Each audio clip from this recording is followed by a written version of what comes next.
Hola, buenas madrugadas. Ya estamos de nuevo aquí, en estos programas especiales del verano del Espacio en Blanco, y ya tenemos otro listo. 2 nuevas horas intensas para vivir juntos nos esperan en esta madrugada, en esta magia de la madrugada veraniega. Habrá alguna que otra sorpresa más, pero os lo iremos desvelando. Si estáis listos, partimos. El mundo del misterio nos espera.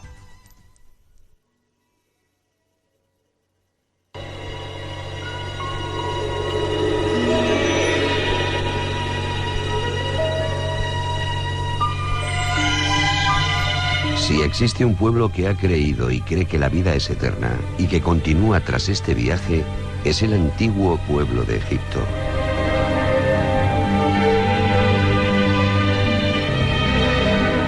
En sus creencias se basan las religiones que le siguieron en el transcurso de los tiempos.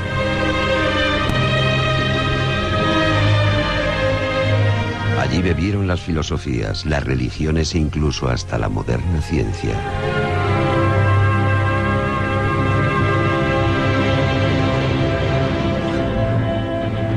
Y entre las muchas creencias de ese pueblo se encuentra la de la inmortalidad.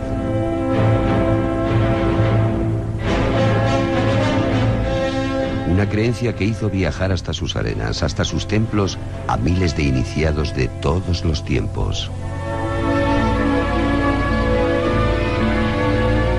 Y una de sus metas era la gran pirámide de Keops, en la meseta de Giza. Se trata de una de las maravillas del mundo, la única que aún se mantiene en pie desafiando a los siglos y a los milenios.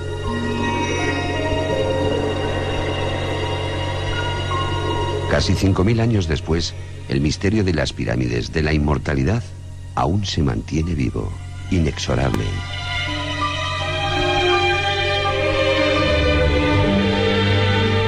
En estos primeros minutos queremos iniciar este viaje hacia los secretos de la vida eterna, haciendo una parada en uno de los monumentos más enigmáticos de la Tierra.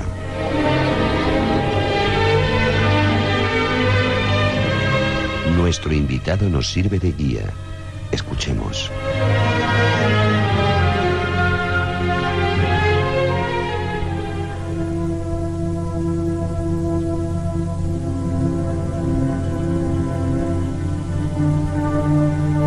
¿Puedo leer la dedicatoria, Javier? Pues. Javier me ha dedicado el libro y dice que entre las arenas milenarias de Egipto un día encontraremos la verdad. ¿Tú crees eso? ¿Crees que algún día encontraremos la verdad? Sí, y además creo que será en Egipto. Porque es el origen de todo, es decir, es el origen de la civilización nuestra tal como la entendemos, es el origen de nuestras creencias actuales, es el origen de tantas cosas. Estudiando información y revisando papeles antiguos para escribir esta novela, me he encontrado con cosas realmente chocantes, ¿no? Todos esos paralelismos que existen entre el cristianismo y la antigua religión de los egipcios. Es como si cuando los egipcios intuían durante la ocupación romana que se les estaba acabando el tiempo, decidieron utilizar a un grupo de nuevos discípulos o de creyentes para inculcarles los fundamentos básicos de esa antigua religión. Y esos nuevos discípulos eran los primeros cristianos, los que hoy se camuflan detrás de la iglesia copta y que conserva unas tradiciones absolutamente fascinantes. Por ejemplo, los coptos dicen que cuando Jesús y la Sagrada Familia llegan a Egipto perseguidos por Herodes, Jesús permanece entre el Cairo y Heliópolis durante 6 años. Y que en esos 6 años de estancia de Jesús en Egipto, él aprende los fundamentos de la magia egipcia de la resurrección. Qué curioso que cuando ese Jesús crece, se hace adulto, comienza su vida pública y comienza a hacer milagros, uno de los primeros y mayores milagros de Jesús es sacar a Lázaro de la tumba. Curiosísimo porque es casi lo mismo que hizo Isis con Osiris, resucitándole, devolviéndole a la vida.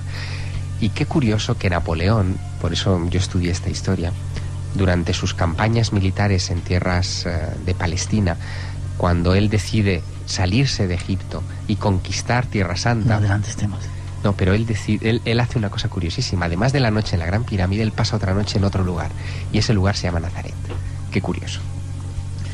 Cuando uno está allí, siempre surge una pregunta. ¿Por qué, o si hay alguna explicación de que de repente sea una civilización tan increíble, y luego de repente parece que vaya degenerando. Es decir, parece que surge de la nada con un esplendor inusitado y luego va degenerando. ¿Hay alguna explicación para eso en el caso de Egipto? Bueno, la única explicación posible para eso es que Egipto heredara su nivel de desarrollo de algún tipo de cultura anterior. Claro, desde el punto de vista de los historiadores esto es poco más o menos que una herejía. Egipto surge aproximadamente hacia el 3000 a.C., es decir, en el momento de la dinastía I, es aproximadamente en ese periodo, pero lo cierto es que ya surge con un grado de evolución, como tú dices, muy notable. Hacen edificios en piedra, son los primeros que comienzan a hacer edificios en piedra, tienen una estructura social muy compleja, es decir, ya se habla de faraones, de gobernadores de las provincias, etcétera. Tienen una escritura completamente desarrollada y un arte realista, es decir, son los primeros que hacen estatuas de bulto redondo, perfectas, anatómicamente proporcionadas, son casi retratos perfectos desde los primeros estadios de su cultura. Y eso tiene que obedecer necesariamente a que heredaron esa información de algún pueblo anterior. Los egipcios, en sus mitos, aseguran que esto es así.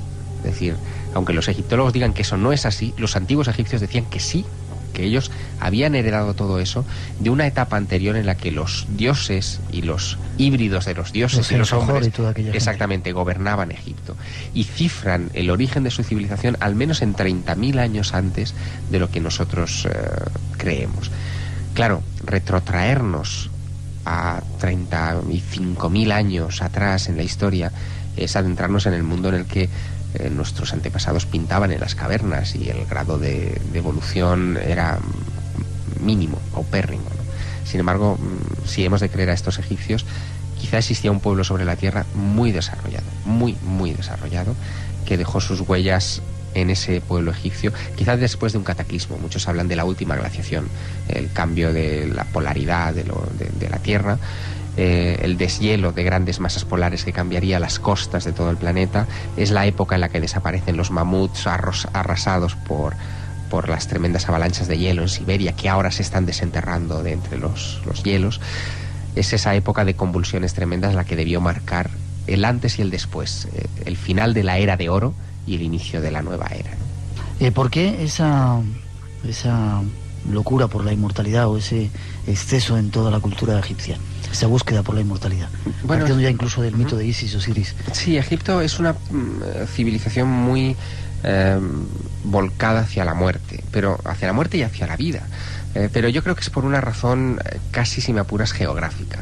Egipto es un desierto absolutamente árido, donde no crece nada, y sin embargo hay una franja totalmente fértil y maravillosa, con un clima estupendo, que es toda la franja de las riberas del Nilo. A ti te habrá pasado, y a cualquiera que haya visitado Egipto lo habrá visto también, que hay un momento en el que el desierto comienza bruscamente después de la hierba. Sobre todo cuando vuelas por encima, ¿verdad?, del río Nilo. Incluso uno puede, no sé, en Asuán es muy tangible, ¿no? Uno puede cruzar a la orilla de los muertos y en la orilla de los muertos comienza, digamos, las arenas estériles inmediatamente, mientras que en la orilla de los vivos hay una vegetación frondosa. El contraste es tan brutal entre la vegetación y el desierto que es lógico que los antiguos establecieran un paralelismo entre la vida y la muerte, dónde empezaba la vida y dónde empezaba la muerte. Y además sabían que la vida venía cíclicamente, es decir, después de cada inundación se regeneraba todo aquello que había muerto con anterioridad. De ahí surge sin duda la fascinación por la idea de la resurrección, es decir, que todo lo que muere vuelve de nuevo a nacer.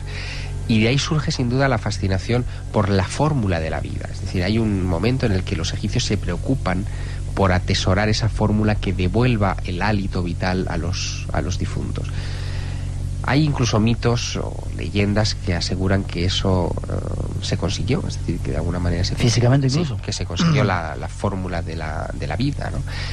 Y quizá el rastreo más interesante de este asunto, yo también lo cuento en el libro con algunos personajes que introduzco en la novela, lo tenemos en la época de los alquimistas. La alquimia es una ciencia o es una disciplina de conocimiento que, aunque nosotros creemos que es medieval, el origen es egipcio. De hecho, la propia palabra alquimia viene del vocablo Kemet, que es el nombre que recibía antiguamente Egipto, que significa tierra negra. Alquimia es Al-Kemet, viene de ahí, ¿no?, de ese vocablo. Y los alquimistas lo que buscaban era la piedra filosofal. Es lo que nos cuentan en todos todos los relatos infantiles o en los libros y que hemos visto tantas veces en películas y hemos visto en relatos, ¿no? Pues bien, la piedra filosofal no era solamente un objeto que convirtiera el plomo en oro, era también un elixir de la inmortalidad. De hecho, ¿cuántos relatos existen alrededor, por ejemplo, de Nicolas Flamel, ese famoso alquimista del 16 que se supone que consiguió la inmortalidad, o del conde de Saint-Germain? En fin, todos estos personajes están fascinados por la misma fórmula de la vida que obsesionó también a los antiguos egipcios. Y el eco de esos alquimistas, buscadores del elixir de la inmortalidad, y de esos faraones, por tanto, que en su momento la persiguieron, es lo que llega a oídos de Napoleón y lo que quizá le animó a una de las expediciones más locas de la historia y sin embargo más interesantes, porque Napoleón en 1798 embarca a 33.000 hombres en 328 embarcaciones, quizá la flota más grande que se creó nunca en época antigua, después de la Armada Invencible, para cruzar el Mediterráneo y conquistar una tierra que está en la esquina más alejada, desde el punto de vista estratégico cero, y sin embargo se lanzó con fuerza para dominar ese país que antes habían dominado los romanos, ¿no?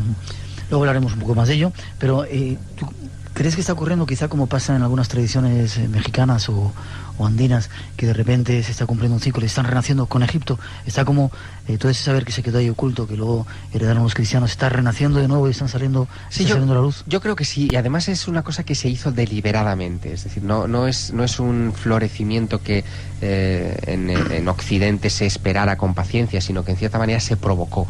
Te digo esto por lo siguiente, porque si algo he aprendido investigando la expedición napoleónica a Egipto, es que todos los generales importantes que acompañaron a Napoleón Bonaparte a aquella conquista de Egipto durante un año y pico, eran masones.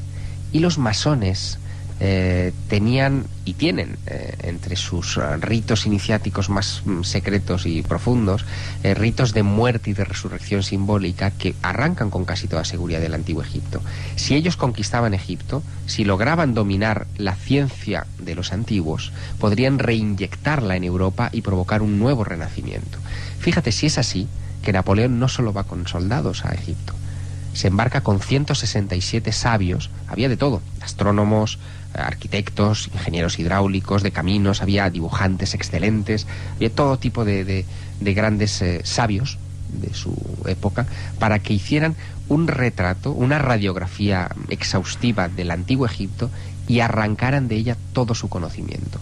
Los principales sabios de aquella expedición eran también masones. Curioso. No me has contestado si sigue habiendo algo ahora todavía de todo eso.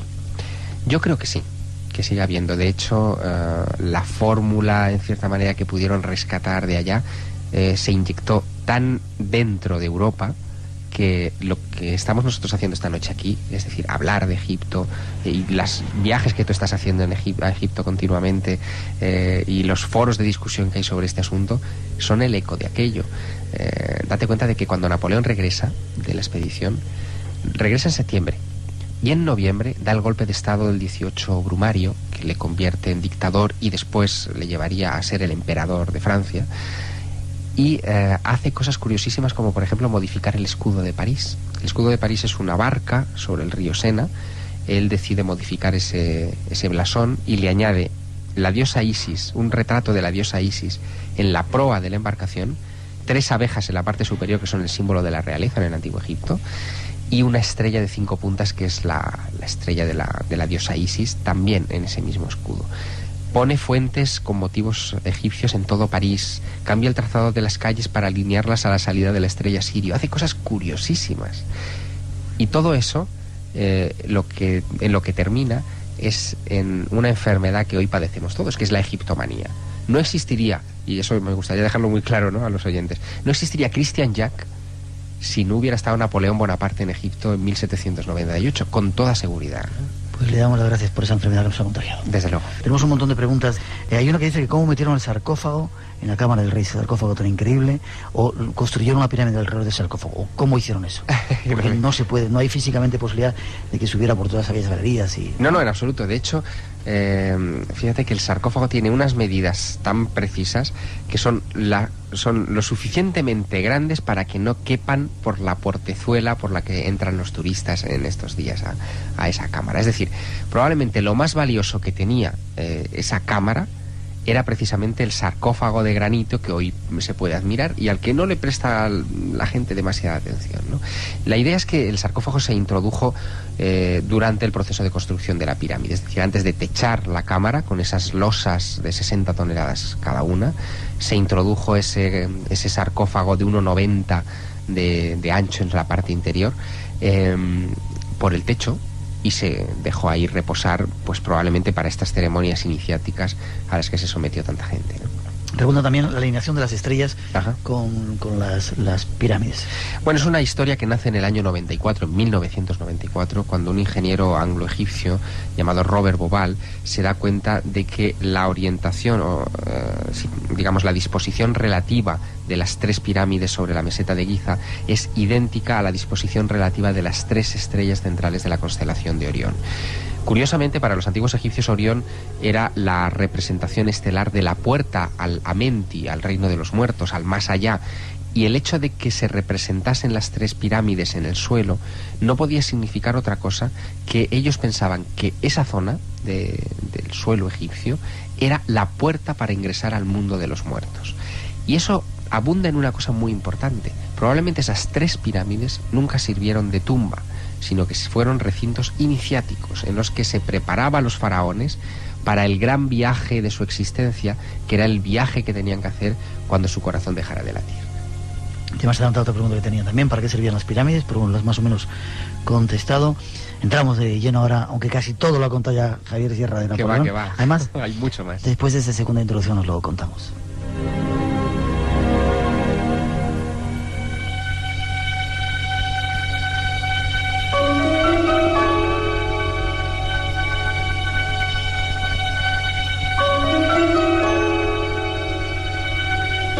El 12 de agosto de 1799, tras algo más de un año en tierras de Egipto, Siria y Palestina, el joven general Napoleón Bonaparte accede a una proposición única.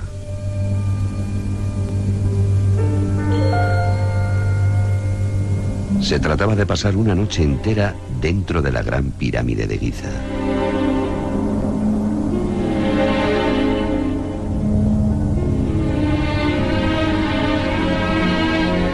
No sería el primero. Antes que él, iniciados de todo el mundo de diferentes credos lo habían hecho. Todos ellos tenían un objetivo común: la búsqueda de la inmortalidad.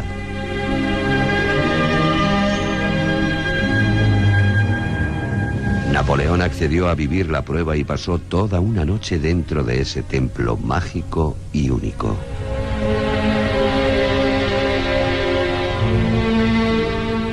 Lo que vivió allí dentro, que jamás reveló a sus seguidores, ya que nunca se lo creerían, es uno de los secretos que esta noche deseamos desvelar.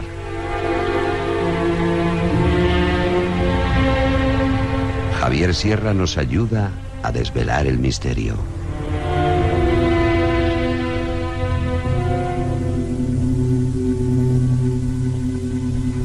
¿Cómo fue tu experiencia en la Gran Pirámide, Javier? Bueno, fue hace algunos años.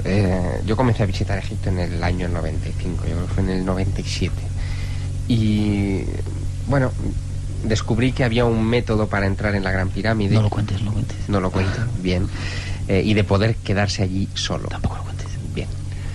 Pero no fue toda la noche entera, yo creo que fue hasta bien entrada la madrugada.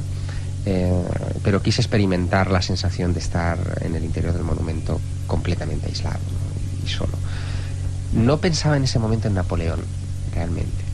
Había oído el rumor de Napoleón, pero no pensaba. De hecho, Napoleón, digamos que apareció en mi vida un poco después, ¿no? Por otra serie de circunstancias fortuitas.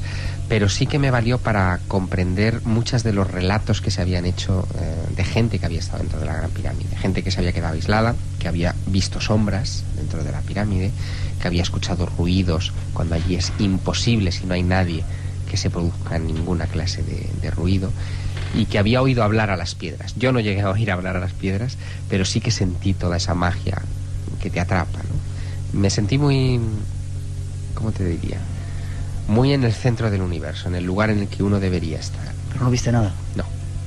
Ni luces, ni escuchaste sonidos. Nada. Que es igual de terrorífico, ¿eh? Sí, sí, valió la pena, ¿no? Sí, definitivamente valió la pena. Luego me ayudó mucho en la consecución de esta novela, ¿no? Porque tuve que imaginar qué es lo que pudo haber rondado en la cabeza de Napoleón Bonaparte durante todas aquellas horas dentro de la Gran Pirámide. Napoleón llega allí con barca, porque el Nilo se había desbordado, es la época de la inundación del Nilo, y él se introduce dentro de la pirámide contra las recomendaciones de todos sus generales. ¿Quién le dice que vaya allí? Porque hay un personaje que sale en la novela, una especie de sabio mago, no sé, que le dice que... Sí, Elias Buktur, que es su intérprete, es un personaje histórico, es decir, este señor existió, era de origen copto, y fue el hombre que le guió durante toda la campaña napoleónica, haciéndole las traducciones con los árabes. Probablemente fue él, y probablemente fue él por su vinculación al tema copto y todo lo que hemos comentado antes de su vínculo con Jesús y con las ceremonias iniciáticas relacionadas con la resurrección, etcétera. Y probablemente fue él el que también le refirió los relatos de Alejandro y de César dentro de la Gran Pirámide, que fue lo que le debió convencer definitivamente de que él debía pasar también por esa experiencia. Hay algo que a mí me choca, y es el profundo cambio de actitud que sufre Napoleón desde ese momento. La imagen del Napoleón que tenemos todos desde nuestra época escolar, el héroe de Waterloo, el hombre que conquistó Europa, se gesta esa noche en la Gran Pirámide, porque antes Napoleón no era tan osado, no era tan arrojado como en esa época que nosotros ya conocemos, europea, plenamente europea. Y yo creo que fue la pirámide lo que le transformó, porque, te lo decía antes un poco por encima, salió de allí, dio el golpe de estado que le convirtió en lo que fue históricamente, y a partir de entonces se lanzó a una serie de enfrentamientos bélicos y de batallas en las que parecía no temer a nada, sobre todo no temer a la muerte.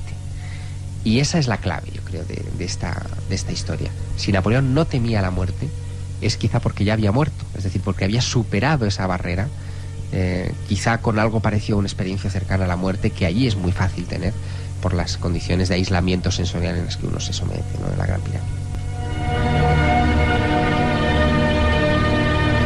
Vamos por partes, si te parece. ¿Qué vivió Alejandro? ¿Qué se sabe que vivió Alejandro y César antes que llegara Napoleón a la Gran Pirámide? ¿Qué contaron? Bueno, en el caso de Alejandro, lo que ocurre es que él viaja a Egipto, hace una incursión hasta el oasis de Sigua, ya en la frontera con la moderna Libia, y allí, dentro del oasis de Sigua, él recibe una revelación, tiene una visión en la que le dicen que él es hijo de Amón, y que como hijo de Amón puede aspirar al trono de Egipto. Regresa a Cairo y se proclama faraón de Egipto. Y es en ese momento donde él se somete a esta ceremonia de iniciación dentro de la Gran Pirámide. Es muy curioso porque son ceremonias de las que tenemos algunas referencias por los textos históricos clásicos egipcios. Sabemos, y esto es muy interesante, que los faraones egipcios se sometían a una ceremonia muy particular cada 30 años. Esa ceremonia es la ceremonia del Set.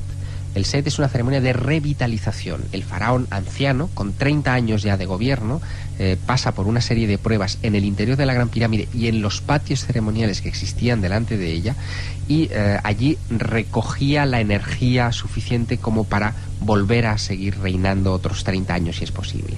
Por ejemplo, Ramsés II se sometió a 9 de estas ceremonias. La primera de ellas cuando cumple 30 años de reinado, y después cada cierto tiempo, ya si no de 30 en 30, sino en periodos mucho más cortos, se sigue sometiendo a nuevas ceremonias de revitalización. Cuando Napoleón entra en la Gran Pirámide, faltan 3 días para que cumpla 30 años. Cuando Alejandro pasa a esta ceremonia, está muy cerca también de esa edad. Es decir, es como si, de alguna manera, la proximidad de los 30 años, en este caso biológicos, de estos líderes, les preparara para esa especial ceremonia de iniciación. Recapitulamos, ¿te parece? Napoleón, dices que estuvo en Nazaret. ¿Qué buscaba? Aparte de esa búsqueda extraña de la inmortalidad, ¿iba detrás de algo más? ¿Él estaba iniciado, él sabía, estaba metido en estos temas? Bueno, si no lo estaba él, desde luego lo estaban los generales que le acompañaban. Por ejemplo, Auguste Kleber, que es el general protagonista de la batalla del Monte Tabor, porque él cae en una emboscada y Napoleón debe ir a rescatarle allá. Este hombre era masón y conocía mucho todo este asunto de la búsqueda de la inmortalidad por todas las ceremonias iniciáticas de su orden, ¿no? Pero en el caso de Nazaret hay algo que es muy chocante. Napoleón no es un creyente en el sentido estricto de la palabra, todo lo contrario. Es decir, él utiliza la religión a su favor, pero en absoluto era un piadoso seguidor del Papa de Roma, vamos, todo lo contrario, ¿no? Sin embargo, él decide pernoctar en Nazaret toda una noche. Allí parece que se reúne con alguna clase de tribu beduina local con la que establece alguna relación de la que tampoco tenemos una constancia firme. Y a partir de ahí, lo que sí que hace, y eso es muy interesante, es regresar a Egipto por la ruta hipotética que parece que siguió Jesús con sus padres cuando huían de Herodes al poco de nacer el niño Jesús, ¿no? Qué curioso que un señor que no tenía nada que ver con la religión y que todas estas cosas le parecían cuentos de viejas, luego siguiera los pasos de Jesús desde Nazaret hasta el Cairo. Y qué curioso que Jesús fue, junto con Osiris, lo esbozábamos un poco antes, quizá las únicas divinidades del mundo antiguo que lograron el milagro de su resurrección. Jesús resucita al tercer día. Osiris, según los mitos egipcios, también resucita en ese periodo de tiempo. En el caso de Osiris es la diosa Isis la que obra el milagro. En el caso de Jesús es una mujer, es María Magdalena, la que está cerca del lugar de la resurrección cuando ésta se produce. Osiris llega a morir porque le traiciona su hermano Set, es decir, alguien muy vinculado a él, muy cercano a él. Jesús, no hace falta casi ni recordarlo, muere porque le traiciona Judas. Es decir, hay una serie de paralelismos tan asombrosos que no me extraña que Napoleón al final se sintiera seducido por esta figura y siguiera esos pasos, al menos momentáneamente, en su expedición a Egipto y Palestina. Contabas que llegó en barco hasta la Gran Pirámide. Su intérprete dijo que no entrara. No, su intérprete dijo que entrara, pero que entrara solo. O sea, su intérprete lo que quiso fue que entrara allí solo. Probablemente porque sabía a lo que se iba a enfrentar, ¿no? Lo que no se sabe es con ciencia cierta cuáles fueron los pasos de su trabajo interior o de su iniciación allá adentro. Evidentemente él no lo escribió nunca y no lo reflejó. Cuando él se exilia en Santa Elena, durante un año más o menos, vive con él Emmanuel Las Casas, que era un aristócrata que se dedicó a recopilar, digamos, las memorias del emperador en el exilio, ¿no? Napoleón estaba muy desgastado físicamente, muy cansado, muy agotado por todo lo que le había sucedido, muy resentido con los ingleses, lógicamente, y ocasionalmente, cuando se sentía de buen ánimo, le gustaba reunirse con Emmanuel Las Casas y pasear por la playa de Santa Elena y contarle sus batallitas. Es decir, pues lo que había sido toda su vida, con anécdotas siempre muy dispersas, muy desordenadas. Y en aquellas conversaciones, que se recogen en unos tomos impresionantes, en un momento determinado Manuel Las Casas le vuelve a preguntar por Egipto y le vuelve a preguntar por la Gran Pirámide, porque a él le había llegado también esa anécdota de que él salió asustadísimo del corazón de la Gran Pirámide. Y Napoleón, por última vez en su vida, se volvió a negar a aclarar ese extremo. Es decir, volvió a decir aquello de, aunque te lo contara, no te lo ibas a creer. Y decías antes que había ido con 167 sabios que estudiaron un poco o intentaban acaparar todo el saber del conocimiento de ese antiguo pueblo, y que gran parte de sus generales eran masones. Sí, lo de la expedición de los sabios de... Pero es como si fueran detrás de algo muy concreto, sí, oculto y secreto, ¿verdad? Sí, de hecho él, cuando llega al Cairo en 1798, en el verano de 1798, lo primero que hace es fundar una institución que todavía hoy existe, que es el Instituto Egipcio del Cairo. Esa institución se convertiría en una especie de cuartel general de todos los bocetos, los informes técnicos, etcétera, que ese grupo de 167 sabios recopiló. El grupo se dividió en varias partes. Una de ellas, que es quizá la más interesante, viajó con el general de Sykes hacia el sur del país, hacia Luxor y Asuán, detrás de Bey Murad, que era el gran enemigo, el antagonista de Napoleón en tierras egipcias.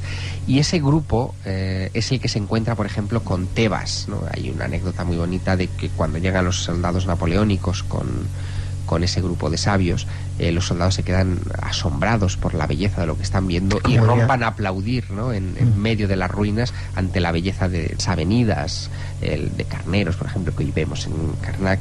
Estaban ahí debajo porque había parte que estaba desenterrada, y se intuía por dónde había que excavar. Claro, aquella gente iba con un propósito militar, no iban para hacer un trabajo arqueológico, pero llevaban a esos sabios que no hacían más que anotar frenéticamente todo lo que veían, ¿no? Y el fruto de ese trabajo finalmente se plasma en una obra colosal en 20 volúmenes, que es el informe de la expedición a Egipto. Uno de los principales sabios, que es Vivant Denon, llegará a ser ministro con Napoleón y fue el encargado de decorar París con fuentes y con esfinges de inspiración absolutamente egipcia. Porque Napoleón, a su regreso de aquella campaña, se quedó tan obsesionado con el país de los faraones que decidió aplicar su magia a la capital francesa. De alguna manera había oído que los antiguos egipcios disponían los monumentos, las estatuas de manera muy especial para que protegieran a la ciudad. Eran como grandes talismanes.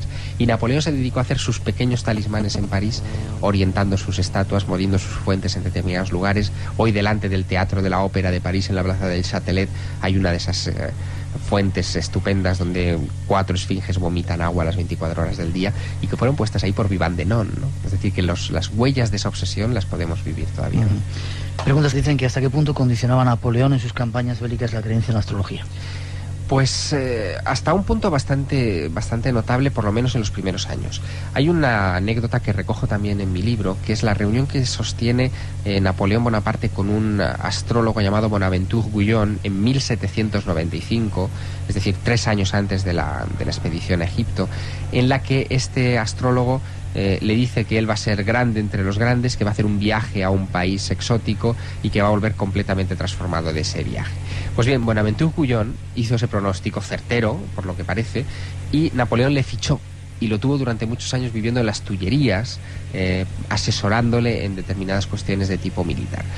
Es una pena que los historiadores conozcan estos detalles, los citen de pasada en sus obras, pero no les den la importancia que tienen, porque yo creo que es uno de los grandes errores quizás de la historiografía contemporánea, que solamente cuenta el qué de las cosas, o sea, qué sucedió y cómo sucedió, pero no cuenta el por qué. Es decir, por qué un hombre como Napoleón se dejó seducir por estas cosas, o por qué un hombre como Napoleón decidió pasar un año, nada menos, en tierra de faraones. Preguntan también que esa extraña obsesión de Napoleón por las pirámides quizá hizo que se construyeran o se encontraran pirámides en Francia, cosa que yo no sabía y tú cuentas en el libro. Sí, ¿hay pirámides en Francia? Sí, yo cuento en el libro una cosa muy curiosa, y es que el puerto del que sale Napoleón para ir hacia Egipto es el puerto de Toulon, y el puerto al que regresa es el puerto de Fréjus. En medio está la ciudad de Niza, y encima de Niza se encuentra una pirámide pequeña, a escala de la gran pirámide de Giza, construida, se cree, en el siglo XII, no se sabe por quién, se sospecha que quizá algún tipo de mercante o comerciante egipcio, que la construyó sobre una cueva en la que se han hecho numerosos rituales de iniciación desde hace mucho tiempo, ¿no? Incluso algunos masones, etcétera, han ido allí, algunas logias masónicas, a hacer cosas, a sus cosas en ese lugar. Yo no sé si Napoleón llegó a conocer esa pirámide. El pueblo se llama Falicón. Falicón viene de la palabra francesa fausson, que significa halcón. Y halcón, ya sabes la importancia que tiene, capital en la historia de Egipto. Horus es precisamente el fruto de la resurrección de Osiris. Es el hijo de Isis, que Isis se queda embarazada de Osiris después de que éste resucite momentáneamente, ¿no? No deja de ser curiosísimo, es decir, todo este tipo de analogías. ¿Se puede visitar? ¿Se puede ver esa pirámide? Bueno, no es un centro turístico, es decir, no es un lugar que esté señalizado, ni muchísimo menos. Está en una montaña que se llama el Monte Chauvet, que se puede visitar. Es decir, atravesando la montaña y con un poco de perspicacia, acabas encontrando esa pirámide que mira al Mediterráneo. Si se colocara encima un faro, sería un lugar de observación magnífico desde el Mediterráneo. Curioso. Relación entre las grandes catedrales y las pirámides. Bueno, hay muchas, ¿no? Pero quizá la más evidente es un poco la que yo esbozaba en mi anterior novela, en Las Puertas Templarias. Si partimos de la idea de que los antiguos egipcios quisieron representar en el Nilo las principales estrellas del firmamento, porque ellos estaban convencidos, como dice el adagio hermético, de que así como es arriba, es abajo, los constructores de catedrales en el siglo XII parece que siguieron esa técnica, porque al menos las primeras catedrales góticas construidas en Francia, en la zona de la Champaña, parece que imitan sobre el plano de Francia la disposición relativa de la constelación de Virgo. Y qué curioso que todas esas primeras catedrales góticas del siglo XII están dedicadas todas a la Virgen, a Nuestra Señora. Son Notre Dame de Chartres, Notre Dame de París, Notre Dame de Évreux, etcétera. Podemos afirmar ya hoy que las pirámides no servían para enterrar, sino que había otro tipo de finalidad, quizá esa búsqueda, como tú dices, de la inmortalidad. Yo creo que en el caso de las pirámides de Giza, las más famosas, indudablemente. No digo que pirámides de posteriores dinastías, hasta la dinastía 12, que es cuando se construyen la mayor parte de las pirámides, algunas se pudieran haber utilizado como mausoleo, ¿no? Pero las 3 pirámides de la zona de Giza yo no creo que se utilizaran como tumba. Por una razón, si imitaban esa puerta al más allá, esa puerta estelar de la que hablábamos antes, es decir, si están en relación con la constelación de Orión y todo el simbolismo, la carga fuerte que eso conlleva de traspaso, de punto de encaje con el otro lado, con el más allá, ¿por qué no pensar que en el interior de las pirámides se hacían trabajos relativos precisamente a eso? Es curiosísimo, por ejemplo, observar cómo algunos relieves o algunos grabados del libro de los muertos egipcio, que se encuentran en muchas tumbas posteriores en el Valle de los Reyes, muestran pasadizos por los que discurren serpientes o el espíritu del difunto que asciende y desciende por pasajes interiores. Pues bien, la inclinación de muchos de esos pasajes y la forma de muchos de esos pasajes es como el interior de la Gran Pirámide. Es como si la Gran Pirámide fuera una especie de maqueta en piedra del más allá, y como si los faraones lo que tenían que hacer era entrenarse en esas pirámides para lo que iba a ser su aventura más gloriosa, aquella que empezaría en el momento en el que murieran, ¿no? Y ese poder sigue estando ahora, ese poder sigue estando en las pirámides. Hombre, todo queda, ¿no? Es decir, un lugar sagrado, tú lo sabes bien, aunque se desconecte de alguna manera porque los cultos dejen de existir allí, esa fuerza o esa sensación de alguna manera permanece. Los egipcios eran expertos en cargar las estatuas, por ejemplo. O sea, ellos hacían rituales con imágenes porque pensaban que esas imágenes encarnaban a la divinidad. Les hacían todo tipo de ofrendas. Esto también se ocurre en la India y en otras culturas milenarias. Y tú lo sabes bien, hay algunas estatuas o algunos rincones en templos en el Antiguo Egipto que, aunque uno sea escéptico en estas cuestiones y las mire con cierto recelo, no dejan de alterar un poco los nervios del que se pone delante, ¿no? Por ejemplo, la estatua de Sekhmet. Por ejemplo, la estatua de Sekhmet. No es el único punto, pero sí es quizá el más fuerte, ¿no? Esa estatua, evidentemente, cuando uno se mete allí dentro, uno entiende mucho de la religión egipcia, porque conserva las características, en lugar de lo que era en la antigüedad. Está techado, es decir, es oscuro, hay una estatua de granito negro en el interior que no se distingue a simple vista cuando uno entra de la calle, y solamente hay un canalillo de luz que cae desde el techo que ilumina parcialmente el fondo de la estancia y que hace que al final encontremos a esa diosa que parece que está viva, ¿no? Que se mueve y todo. Y que se mueve, sí.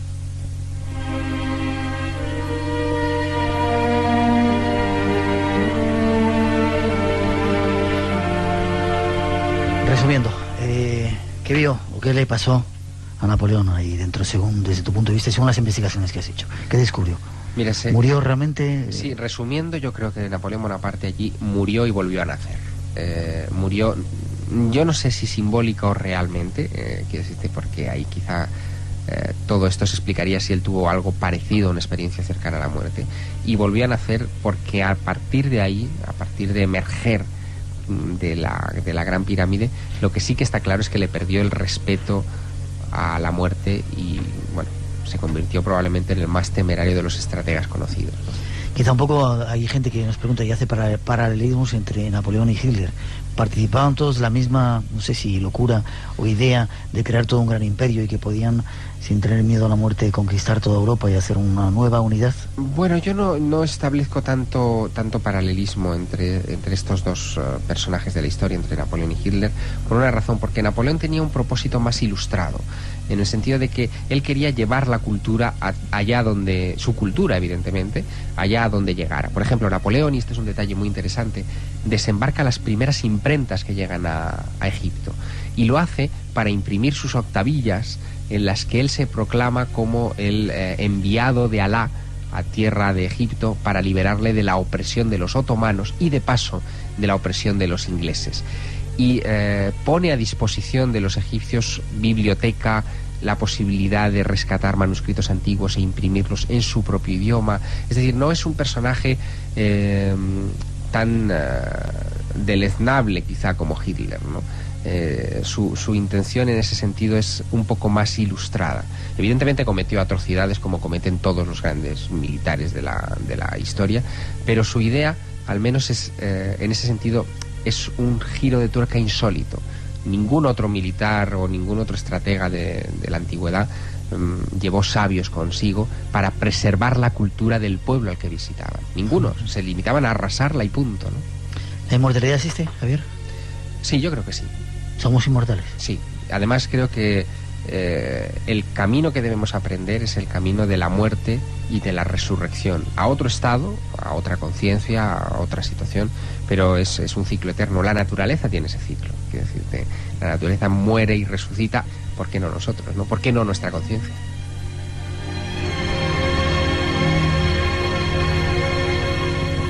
Bueno, ¿para cuándo volvemos a Egipto? Para allá, Miguel, ya. Sí. Es una necesidad vital. Esto hay que ponerlo en marcha ya. Y encontraremos esa respuesta, como dices, entre las arenas de ese país. Yo creo que sí. Además, hacer una ruta, que esto no lo ha hecho nadie, pero hacer una ruta napoleónica de Egipto, yo creo que sería una cosa interesantísima. Una idea que apuntamos. Enhorabuena por el trabajo. El secreto egipcio de Napoleón, editado por... La esfera de los libros. La esfera de los libros. Nos vemos, si Dios quiere, prontito. Ya sabes que esta es tu casa. En el 87 viniste la primera vez, 80. En el 87, sí, señor. Ha pasado un poco de tiempo. Ha pasado un poquito de tiempo. Gracias, Javier, te queremos. Hasta pronto, yo también.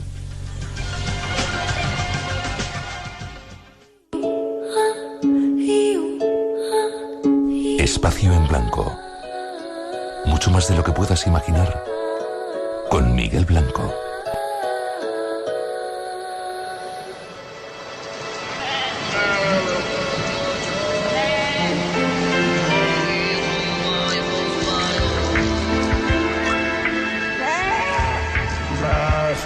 Tras esas aventuras con Javier Sierra por el desierto, con ese personaje, con Napoleón, que también vivió su experiencia dentro de la pirámide, seguimos viaje. Hay un nuevo compañero esperando, Lorenzo Fernández, que nos va a llevar por diferentes misterios de este planeta. Escuchad. Bueno, pues ahí vamos, iniciamos el viaje quizá a principio de siglo, en Tunguska. Pues Miguel, ¿qué ocurrió? Lo que ocurrió no tenemos ni idea de lo que ocurrió ese 30 de junio del año 1980 en Tunguska. Sabemos lo que nos ha llegado hasta el día de hoy, que es muy poco. Concretamente, ese día se produce un fenómeno, no sé si calificarlo de atmosférico, natural, universal. Lo que sí es cierto es que, para que se hagan una idea los oyentes, Tunguska se encuentra en la marisma sur de Siberia, al norte de Rusia. Es uno de los lugares más agrestes que hay en el planeta. E incluso se dice que hay una determinada época del año en la que se puede acudir allí, exactamente a este lugar donde supuestamente ocurrió lo que vamos a contar a continuación, porque es totalmente inaccesible, es un lugar selvático, pero en fin, yendo al tema. Lo que sí es cierto es que este 30 de junio en los sismógrafos de medio mundo se captó una explosión de dimensiones apocalípticas, según se describió. De hecho, esa gran explosión o esa gran colisión, que fue lo que se planteó posteriormente, pues permitió que los elementos liberados al aire hicieran que, por ejemplo, en un lugar tan lejano como Londres, la gente pudiera leer el periódico de noche. O, por ejemplo, en el monte Erebus, concretamente donde se encuentra el sismógrafo del monte... a ver, se me ha ido un poco ahora la onda. Sí, de Monte Wilson, exactamente, Monte Wilson. Pues bien, allí lo que captó, que es el hemisferio oeste, captó una colisión tremenda. ¿Qué fue lo que se planteó en un primer momento? Evidentemente, un aerolito, un meteorito que se había estrellado en ese lugar, pero claro, dadas las características de la explosión, de la colisión, hablábamos de un meteorito de aproximadamente 500.000 toneladas de peso, es decir, algo verdaderamente enorme, descomunal. Pues bien, volviendo al tema de por qué es tan inaccesible el lugar, la primera expedición que acudió a Tunguska no lo hizo hasta 14 años más tarde, además comandada por un auténtico erudito, una eminencia científica que era Leonid Kulik, un miembro de la Academia de Ciencias rusa, que evidentemente cuando fue al lugar, al epicentro de la colisión, lo que esperaba encontrarse es lo que evidentemente debería haber ahí, que era ni más ni menos que un cráter de unas dimensiones impresionantes. Y sin embargo, ahí es donde podemos observar la primera sorpresa. ¿Por qué? Porque en el lugar donde tenía que haber este cráter, lo que había era un círculo radial de árboles caídos en una misma dirección, y en el centro todos los árboles estaban erguidos, además con una característica bastante sorprendente, y es que en comparación con otros árboles de la misma especie que se encontraban en latitudes lejanas, estos habían crecido a un ritmo inusual, algo verdaderamente sorprendente. Evidentemente, o era un meteorito fusionante que se había fusionado con la Tierra, o nada por el estilo. Es decir, no se supo qué era verdaderamente lo que había pasado allí. Fue curioso además porque parece ser que explotó no en la tierra, sino que estalló arriba, en el aire. Claro, ante la falta de pruebas, ante la falta de un meteorito que hubiera hecho este agujero, pues lo que se planteó es que lo que fuera lo que fuera, había estallado aproximadamente a unos 6 kilómetros de altura, permitiendo incluso que devastara aproximadamente 2.150 kilómetros cuadrados de selva subártica, es decir, una explosión con un fuego impresionante. Y sin embargo no había nada, lo que fuera había estallado a una altura bastante considerable, sin dejar rastro alguno de su presencia. ¿Qué podía ser? Se ha hablado de un ovni, una nave extraterrestre que cayó y explotó ahí. Se hablaba de bombas atómicas en 1908. ¿Qué pudo ser lo que explotó, se estrelló en Tunguska? Hipótesis hay muchas. Lo que sí es cierto es que posiblemente la que... claro, todo depende en este sentido de la posición que tomemos. Por un lado, los amantes de la ufología evidentemente se lanzaron a defender la hipótesis de Kazantsev, que era un eminente escritor de ciencia ficción que planteó la posibilidad de que se tratara de una nave extraterrestre que poco menos que peleando con otra pues había conseguido derribarla, y la nave que había perdido la batalla pues había estrellado, provocando lo que era la inmensa deflagración. Pero evidentemente esto no era... No hay restos de esa nave, ¿no? Claro, ahí estamos, debería de haber quedado algún resto por mínimo que fuera, y de esta nave o de lo que fuera no apareció absolutamente nada. También se planteó, incluso hubo teorías, pues yo creo que bastante ridículas, como que una nube de gas formada por una cantidad de mosquitos tremenda hubiera explotado en el aire, provocando lo que había sido la explosión final.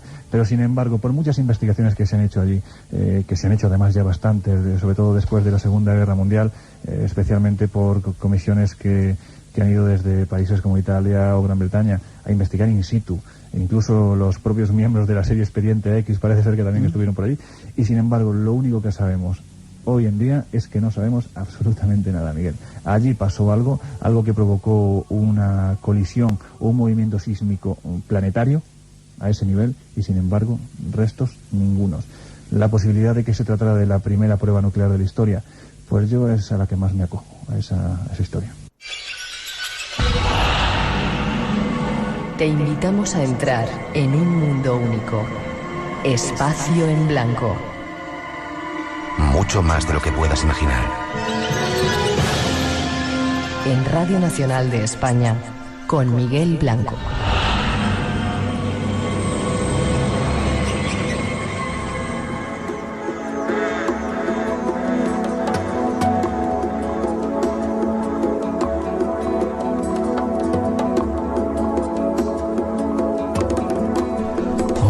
Lleno de misterios en estos programas especiales de verano. Lorenzo Fernández nos contaba hasta ahora ese misterio extraño de Tunguska, donde aún no sabemos qué ocurrió, pero quedan todavía muchos más, el Titanic y otros cuantos, pero tendréis que esperar un poquito para averiguarlo y adivinarlo aquí en Radio Nacional de España, en este Espacio en Blanco. Pasan algunos minutos de las 3, las 2 en las Islas Canarias, y después de la información seguimos en estos programas especiales de verano del Espacio en Blanco aquí en Radio Nacional y Radio 5. Ojalá lo estéis disfrutando. Nos habíamos quedado a mitad de camino con Alberto Ruz y estos guerreros del arco iris, algo que queremos seguir contándoos enseguida en los próximos minutos.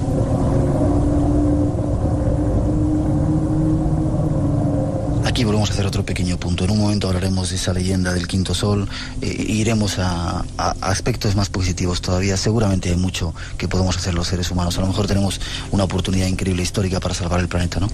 Eso es lo que espero, y eso es lo que se trata precisamente este movimiento de guerreros de arcoíris. Lo vamos a intentar ver esta noche.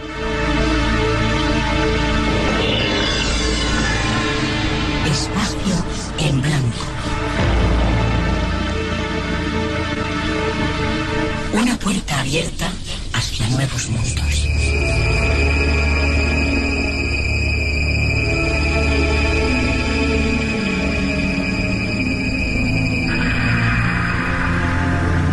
Y volvemos a abrir esa puerta hacia esos mundos esta noche con Alberto Ruz.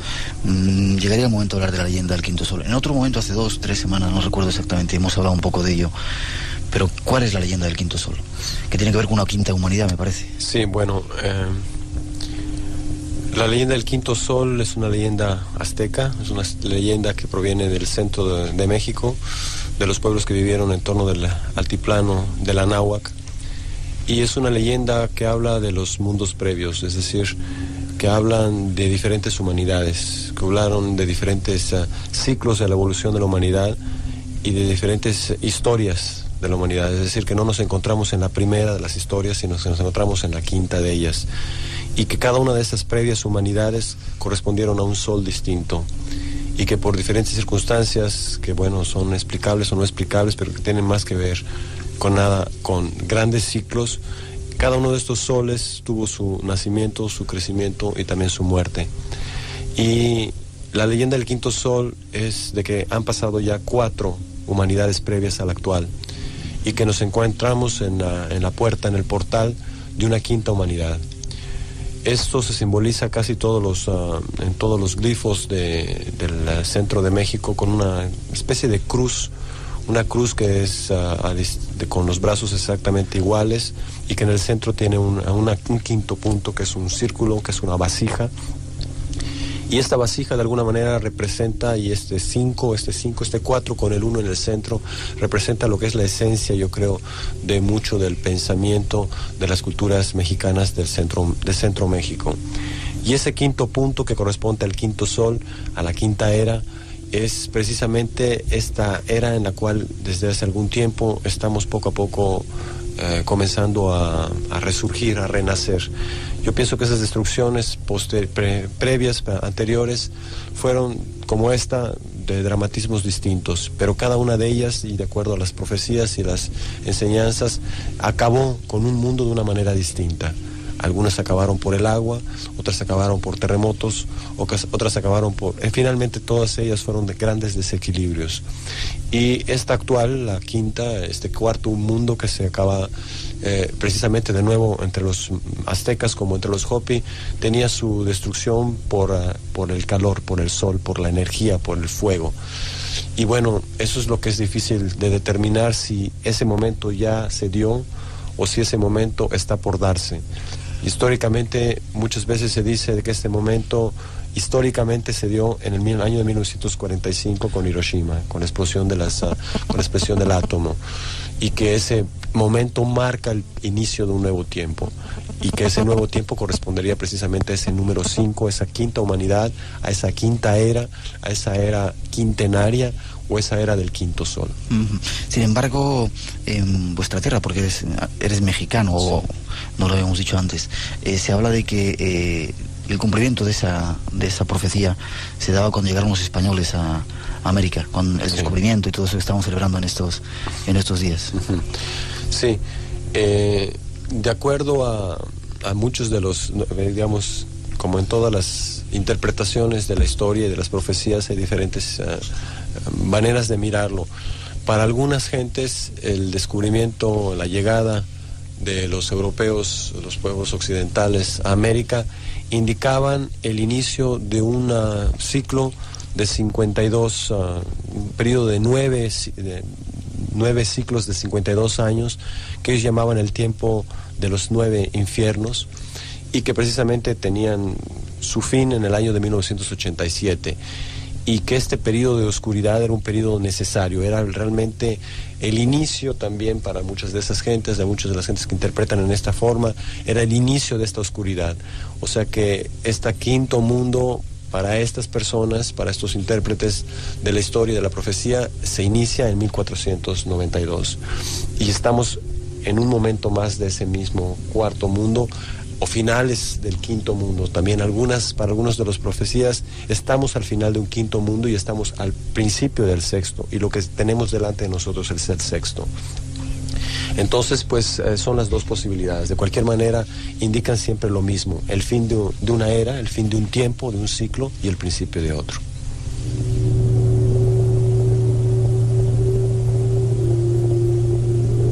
Otra profecía que queríamos ver mínimamente es que es una profecía india de Grace Vara, que camina y Rubí, estrella de la mañana.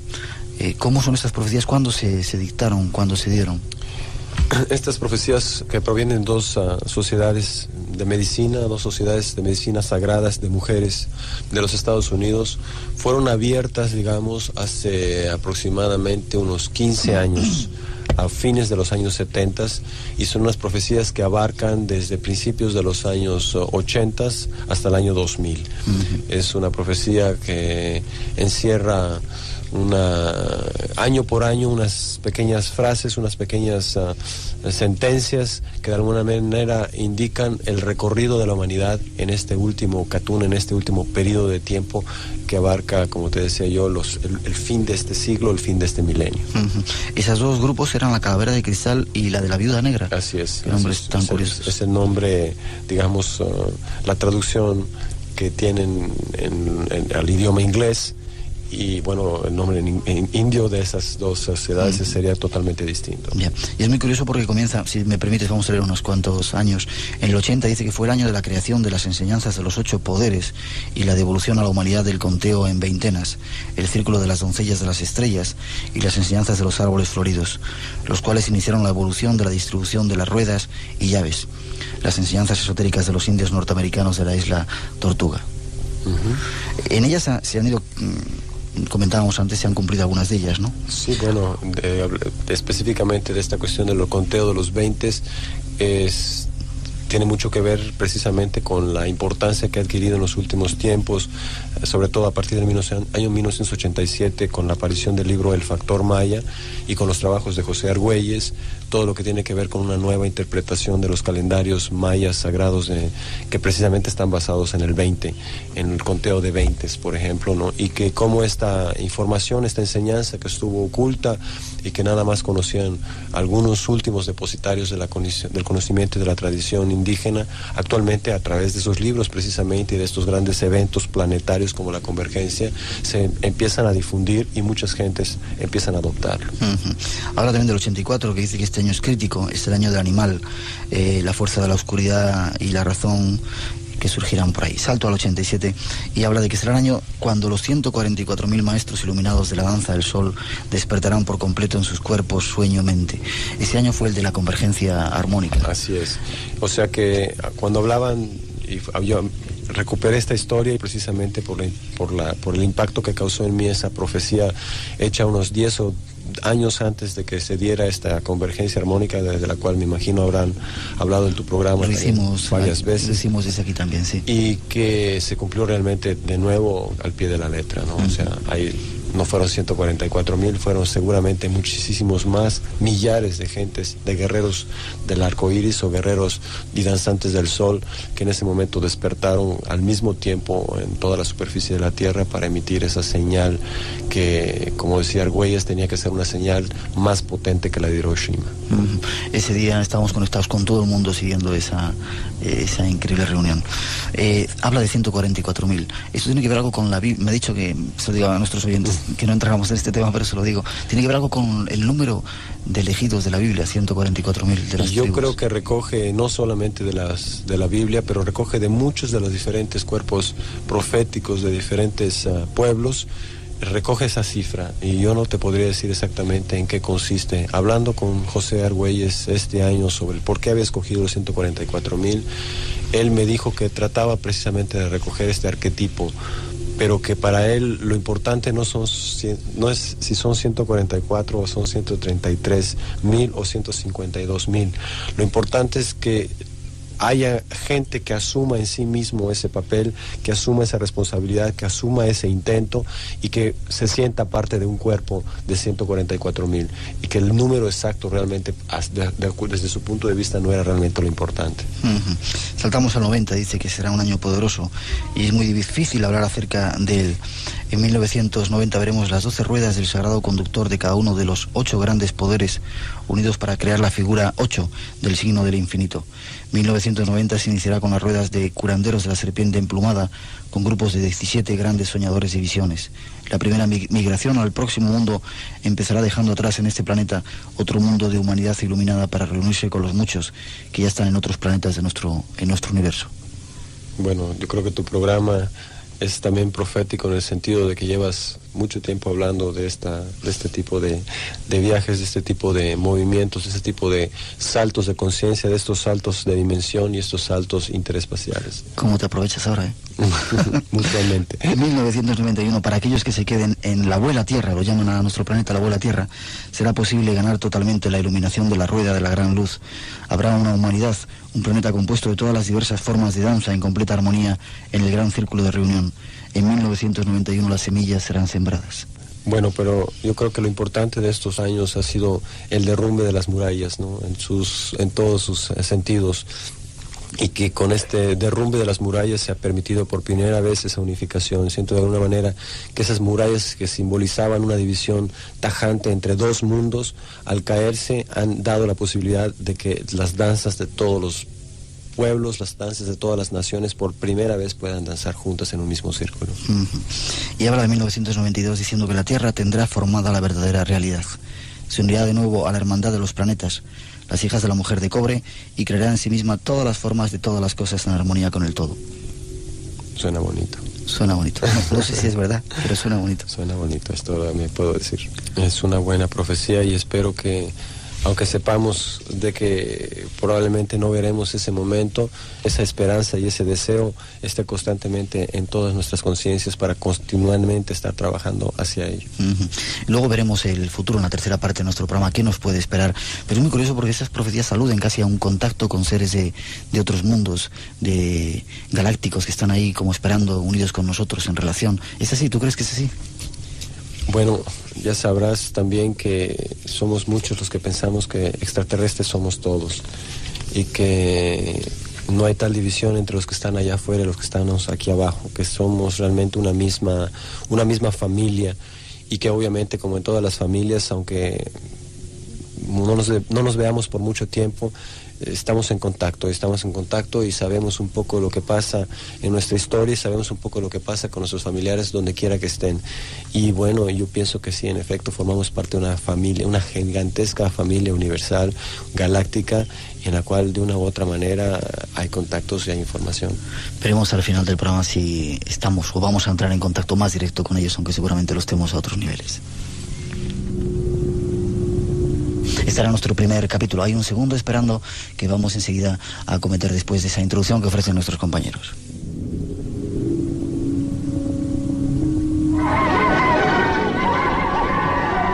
Solo un gran jefe ataca al enemigo sin matarle. Utilizará mi hijo más veces el caballo. Tu hijo solo hace una vez tal recorrido. No puedo comprender lo que he presenciado. Lo que acabo de ver es un sagrado misterio acerca de ti. Después de lo que he visto, llegarás más lejos que tu padre.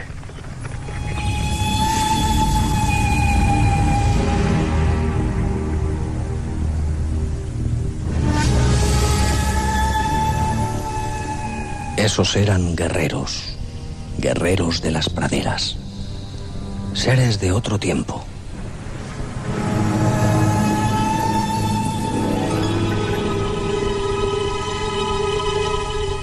Sin embargo, algunas íntimas visiones, algunas profecías, hablaban de una nueva raza de guerreros. Llegarían en el mayor tiempo de crisis. Surgirían en todo el planeta y su arma, la impecabilidad. Su escudo, el amor por la tierra y la vida.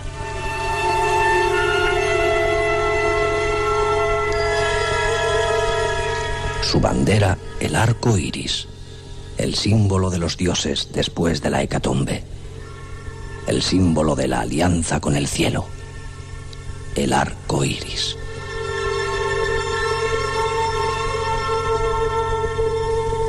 Son los nuevos guerreros, los del arco iris, los que ahora queremos descubrir.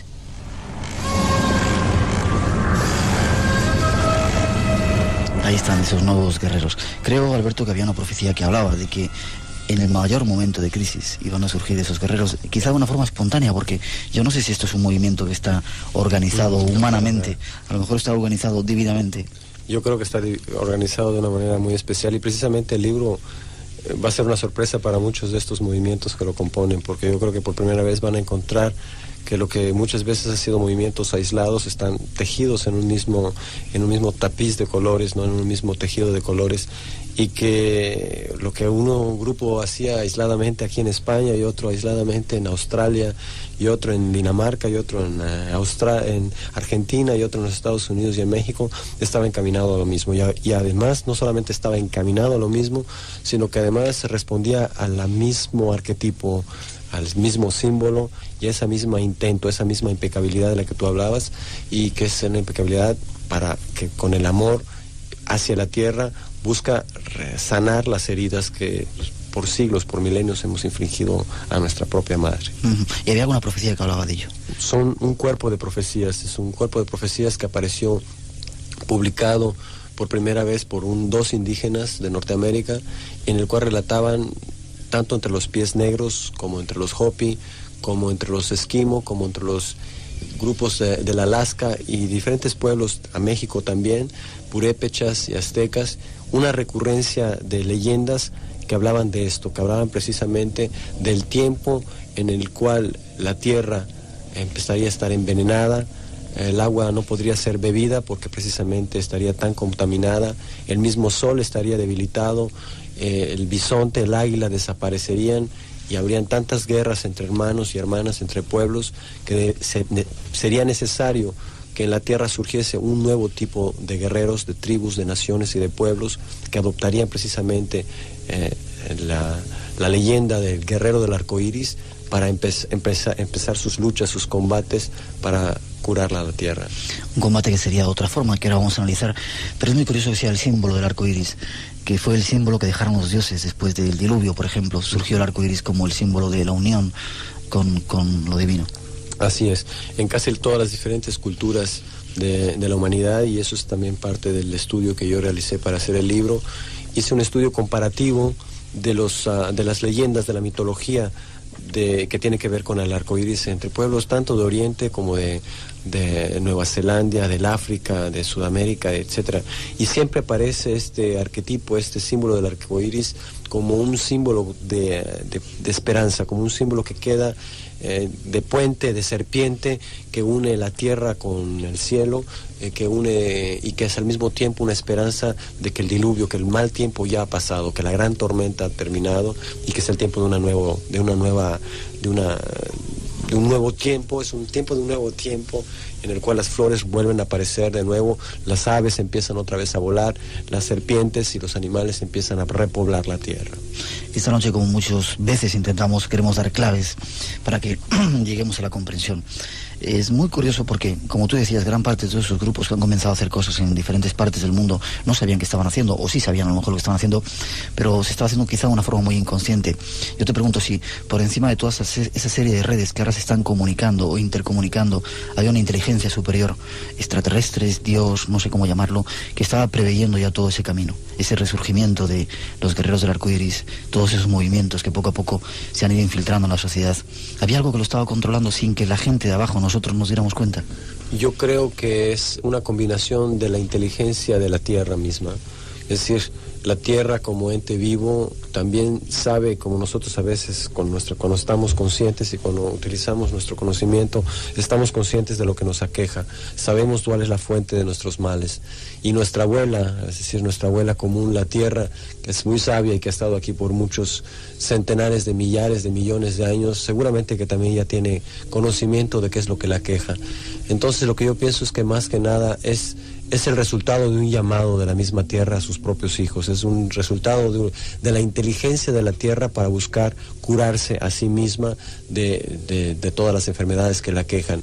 Pero la tierra no está sola, la tierra también tiene un compañero que es su marido, que es el sol, y que de esta copla, de esta acoplación de la inteligencia de las galaxias y del universo, esos rayos de sol que llegan aquí y que producen la vida, es decir, que hacen germinar, que fecundan a la Tierra, también traen una inteligencia, traen la inteligencia de las galaxias, y que es precisamente el Sol y la energía del Sol es también una forma genética, o es una forma de codificar la genética de la Tierra. De alguna manera es el esperma, es la parte masculina, es la parte positiva del universo que preña la parte receptiva, nutriente de la madre de la Tierra, y que de esta combinación surge la vida y surge la inteligencia.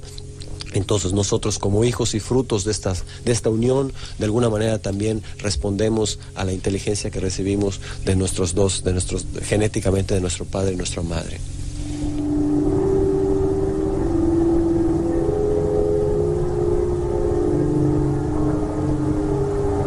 Hemos planteado el tema, habría que abordarlo directamente. ¿Qué son o quiénes son los guerreros del arco iris? ¿De dónde surgen? ¿Cómo surgen? Yo diría que esta leyenda que llega a través de los tiempos empieza a convertirse en historia precisamente en el año de 1945. Creo que en el año de 1945, con la explosión del átomo, con Hiroshima y con Nagasaki, por primera vez el ser humano, la raza humana, se da cuenta del poder de destrucción que ha sido capaz de crear. Y al mismo tiempo adquiere conciencia de su globalidad. Es el primer momento en el cual toda la Tierra simultáneamente adquiere la verdadera imagen de que está ligado, de que todo está ligado. Entonces precisamente es el momento en el cual una fuerza de destrucción es desencadenada, una fuerza de destrucción que obviamente el ser humano y la Tierra misma supieron desde ese instante que podría ser y sería uno de los peligros más grandes que podrían aquejarla. Y justamente en esos momentos surgen las primeras generaciones de individuos que empiezan a darle la espalda al paradigma, que empiezan a salirse de lo que llamaban algunos filósofos la carrera de las ratas, que empiezan a escapar de la sociedad consumística, que empiezan a escaparse de la sociedad industrial, que le dan espadas al sistema irracional, ecocida, que hasta este momento había crecido como un monstruo sin ningún control. Y que esos primeros individuos que se empiezan a agrupar y empezar a crear nuevas tribus como fueron las tribus de los beatniks en los Estados Unidos, que se identificaban poco a poco y que con un nuevo movimiento que tomaba precisamente del conocimiento antiguo de los pueblos rojos, de Oriente, de la música, de las rituales, de las culturas negras, y que al mismo tiempo iba adoptando y juntando y sincretizando todas esas diferentes experiencias. Esas primeras tribus serían para mí las que anunciaron el inicio del movimiento de los guerreros del arco iris. ¿Todos adoptaron el mismo nombre o se comienza a adoptar al mismo nombre? La adopción del nombre de Guerreros del Arco Iris yo la he trazado al año 71. El movimiento beatnik sobre todo tuvo su gran fuerza a partir de la primera mitad de los 50 hasta la primera mitad de los 60. Después vienen todas las tribus grandes, es decir, el movimiento de la explosión de esa generación nacida en la posguerra, y que como una gran generación de nuevas flores estalla en el 68 sobre todo, estalla en el 68 con movimientos de juventud, con muchas características muy similares en todo el planeta. Y estas nuevas grandes explosiones de jóvenes creo que anuncian ya de una manera masiva ese despertar de la humanidad. Pero no es sino hasta el año 71, con específicamente los que lograron atravesar las grandes turbulencias, llamabas tú antes, de los 60, que empiezan a identificar su lucha, su intento, y también empiezan a adoptar más claramente y con mayor certeza este símbolo del arco iris, y que empiezan a encarnar la leyenda de los guerreros del arco iris.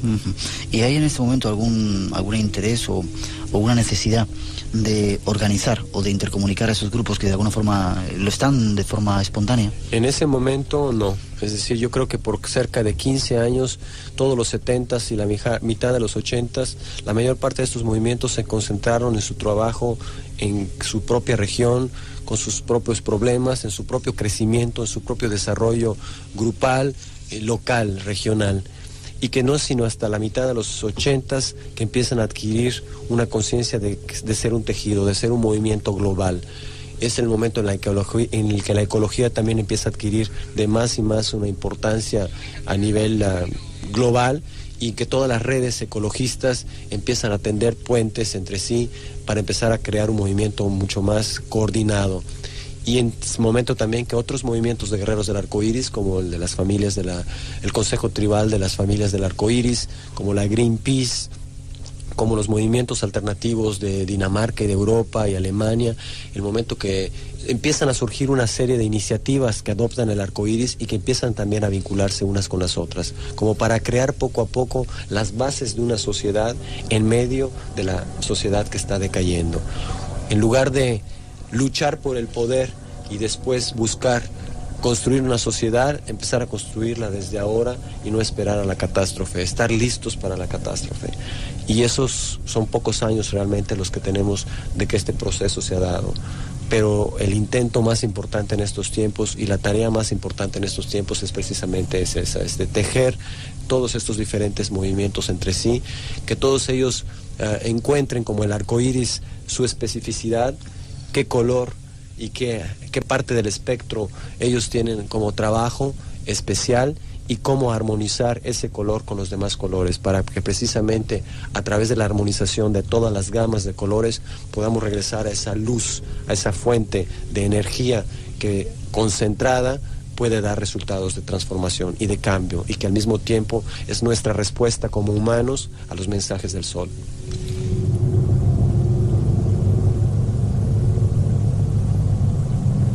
En medio de todo ese proceso surge La conspiración de Acuario, ese libro increíble que habla, bueno, de algunas de las situaciones que se han estado viviendo, ¿no? Marilyn Ferguson lo contaba. Así es. Esta conspiración de Acuario, y que es al mismo tiempo la conspiración de todos estos grupos y movimientos también, es esa conspiración, co-respiración, una respiración al mismo tiempo, es decir, es armonizar ya nuestras respiraciones positivas y negativas, masculinas y femeninas, nuestras respiraciones como individuos y también como grupos, nuestras respiraciones como humanidad. Y que son el principio también de una conciencia de humanidad que es completamente nueva, que todavía no tenemos antecedentes de ella en la historia. Es la primera vez que, así como se llama, la era de Acuario aparece en el momento que este paradigma de la era pisciana empieza a decaer, empieza a deshacerse de sí mismo y que empieza a surgir al pasar la galaxia a un nuevo cuadrante de su enorme reloj galáctico. En ese momento empieza también a surgir todo lo que es las características precisamente del Acuario. ¿Tenemos ayuda en todo este proceso o es un trabajo que tenemos que hacer desde aquí abajo, los propios seres humanos, los guerreros del arco iris? Yo creo que tenemos que tomar fuerza de todo lo que podamos y que tenemos ayuda también, y que esa ayuda consiste también en el designio y en el papel que la Tierra tiene dentro del sistema, dentro de sistemas y de cuerpos más amplios. Yo creo que la Tierra tiene un papel importante, juega un papel importante, y que nosotros los humanos jugamos también un papel importante dentro de la Tierra, y que dentro de esta enorme inteligencia que es el universo, pues también hay una preocupación grande de que lo que hagamos aquí y de lo que suceda aquí tenga o pueda tener repercusiones o muy positivas o muy negativas para la armonización de otros sistemas.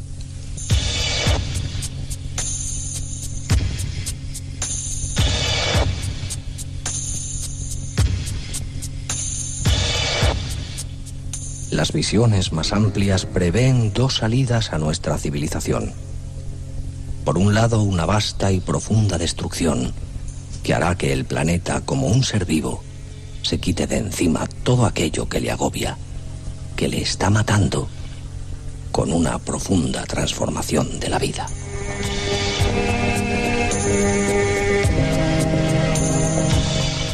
Y de otra, un profundo movimiento renovador de células del planeta, que desde su seno, a modo de antídoto, se lance a la sanación de ese cuerpo enfermo que es hoy nuestro planeta.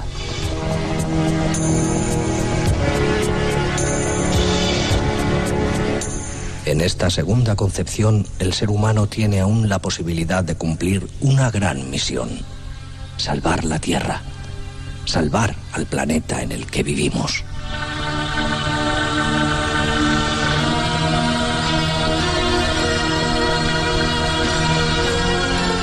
Esas posibilidades queremos ahora analizar junto a nuestro invitado y, de paso, ver cómo puede ser el mundo del futuro.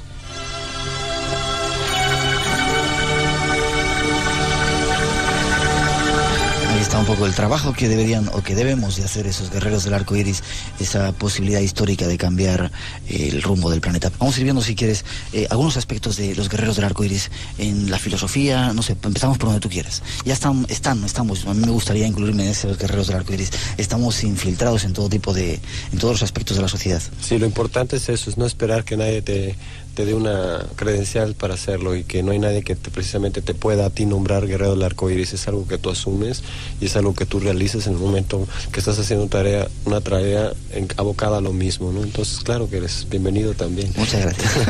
Como todos los que estamos aquí. Bueno, en efecto, este movimiento, ya digamos, trabajando en cuestiones prácticas, lleva aproximadamente más de 20 años de estarse dando a través de todo el planeta.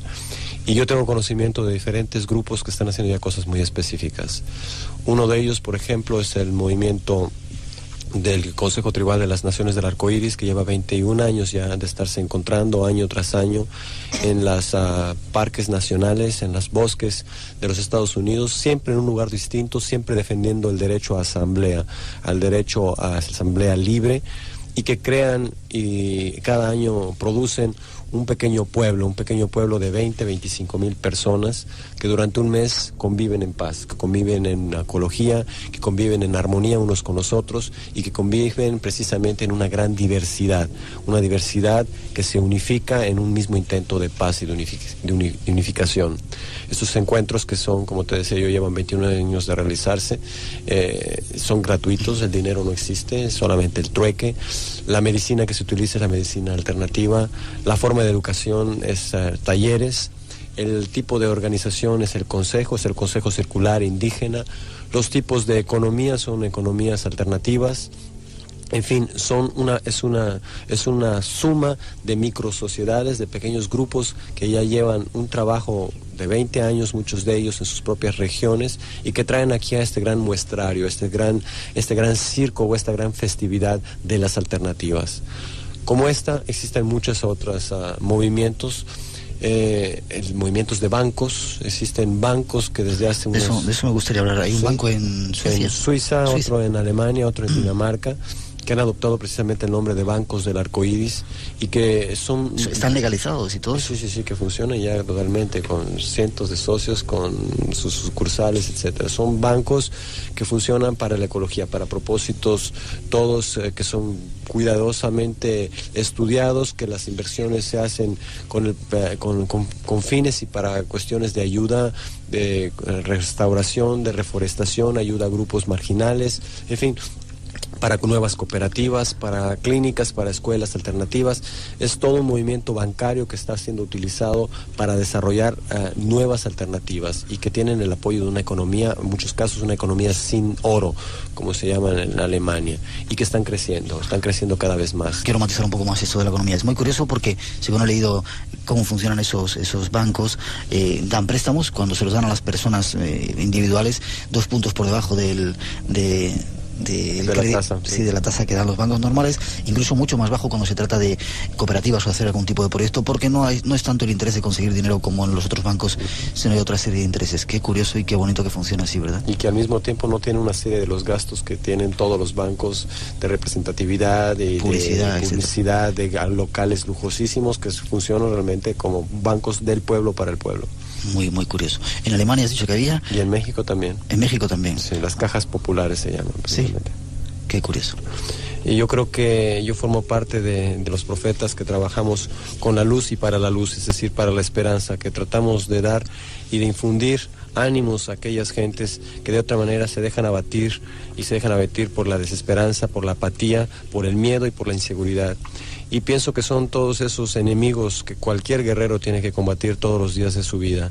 Tú como yo y aquellos otros profetas del Apocalipsis también tienen que combatir con sus propios miedos, sus inseguridades. Lo que yo quiero es decirte que así como en una enfermedad, si no combates con ella para curarte, te mueres o te enfermas cada vez más. Lo mismo, el combate con las enfermedades que aquejan a nuestra tierra, si no las combatimos juntos, si no actuamos un poco como glóbulos rojos al ataque de la infección y actuamos conjuntamente, en efecto esa enfermedad puede ganar y puede acabar con la vida en la tierra. Entonces, pues yo nada más quisiera decirte que enfoques cuáles son tus miedos, tus enemigos, y que lleves adelante tu combate. Y bueno, ya sabrás que tu resultado, lo que tú hagas, también colabora y sirve para el esfuerzo de muchos otros que están haciendo lo mismo en todos los puntos del planeta.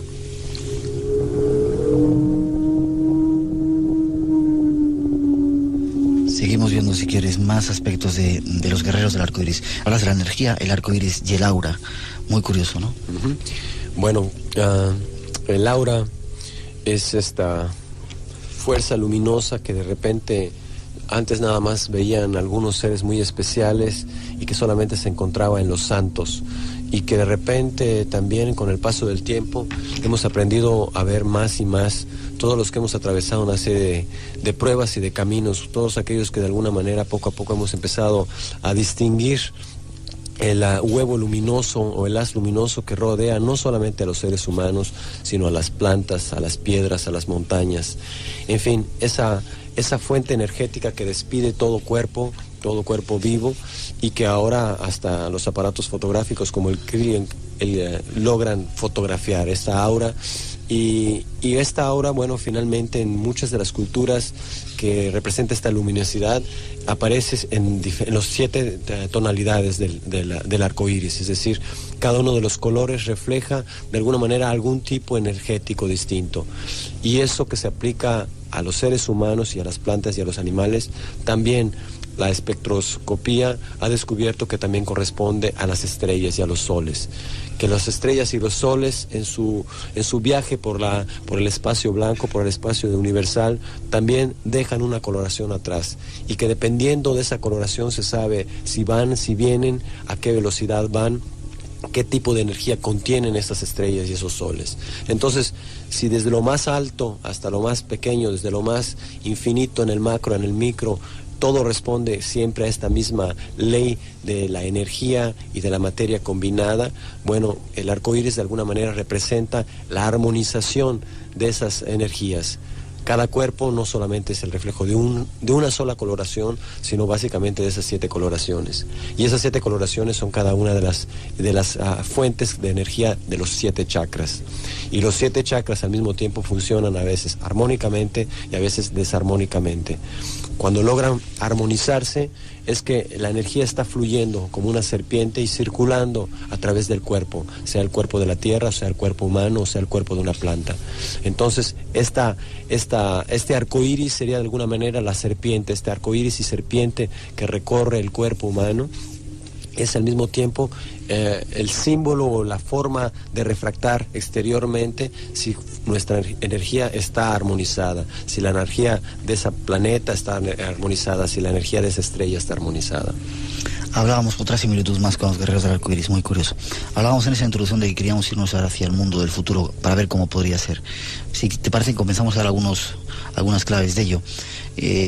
Viendo desde el punto de vista de los guerreros del arco iris, ¿cómo actúan, por ejemplo, en la política? ¿Hay algo ya definido?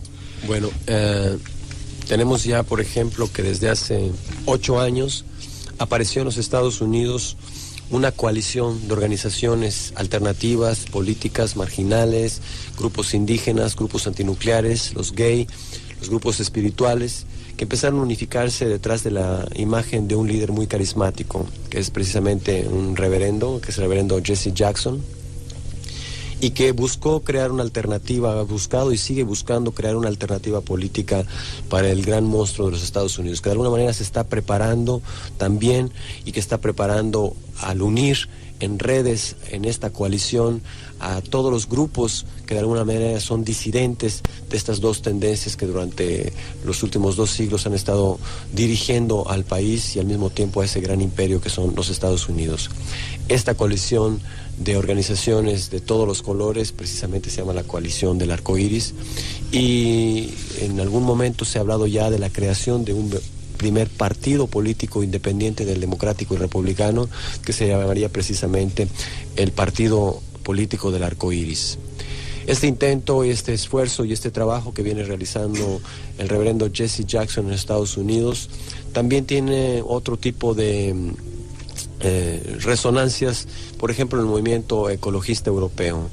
En los últimos también 6 o 7 años, que por primera vez tuvieron acceso a puestos políticos, parlamentarios, diputados y senadores verdes de Alemania, de Francia, de Holanda, de Italia, inclusive algunos de España y de algunos otros países.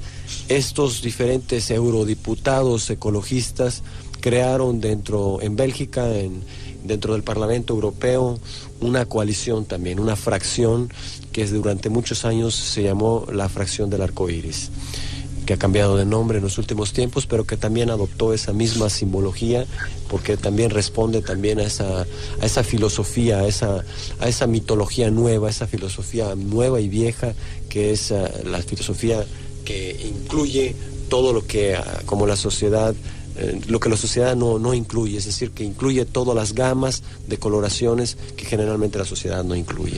Es decir, que todos esos movimientos que surgieron casi de forma inconsciente, espontánea, sin comunicación entre ellos, en este momento se van reuniendo, formando una fuerza dentro del propio sistema, ¿no? Así es, y bueno, tú tendrás idea y conocerás, existen cadenas como Econet o PeaceNet de telecomunicación, que agrupan a centenares, a millares de organizaciones no gubernamentales de todo el planeta y que están más y más teniendo acceso a la información de lo que cada una de ellas está haciendo, al margen y al más de los encuentros que cada vez más se están realizando en el planeta y en el cual convergen también representantes de todas estas diferentes organizaciones a compartir sus experiencias, a traer su literatura, a contar sus historias, en fin, todo esto, a combinar sus esfuerzos, a crear alianzas, a ir tejiendo poco a poco regenerando este tejido canceroso que durante muchas décadas ya estaba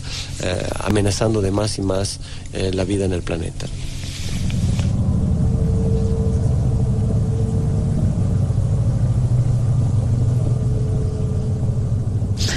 ¿Cómo ven los guerreros del arco iris o este nuevo movimiento de la educación? Y empezamos a avanzar detalles del futuro, si te parece. Sí, puedo contarte sobre este aspecto una experiencia directa, ya que yo formo parte de una comunidad de estas de nuevos tiempos, de guerreros de arco iris, y desde hace 10 años nos encontramos viviendo en las montañas de México, después de 20 años de vivir juntos, y uno de los intentos más exitosos de nuestro trabajo en esta comunidad ha sido precisamente la creación de una escuela para ir formando pequeñines y jóvenes guerreros del arco iris. ¿Tienes hijos tú? Tengo 4 hijos, sí. De ellos 3 han pasado por esta escuela y uno, el más chiquito, entrará precisamente este año por primera vez. Y bueno, esto es una escuela que no está dirigida solamente a nuestros niños o a los niños de nuestra propia comunidad, sino que es una escuela abierta a las gentes de los diferentes pueblos que están en torno del pueblo del cual vivimos, el pueblo de Huehuecoyotl.